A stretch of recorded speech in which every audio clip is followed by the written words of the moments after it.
Ini di Aula Wisma DPR RI Kalibata.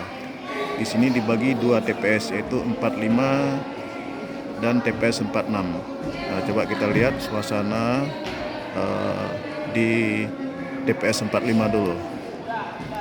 Nah, sekarang sudah jam 12 lewat, tapi masyarakatnya masih antusias, masih ada pemilihan.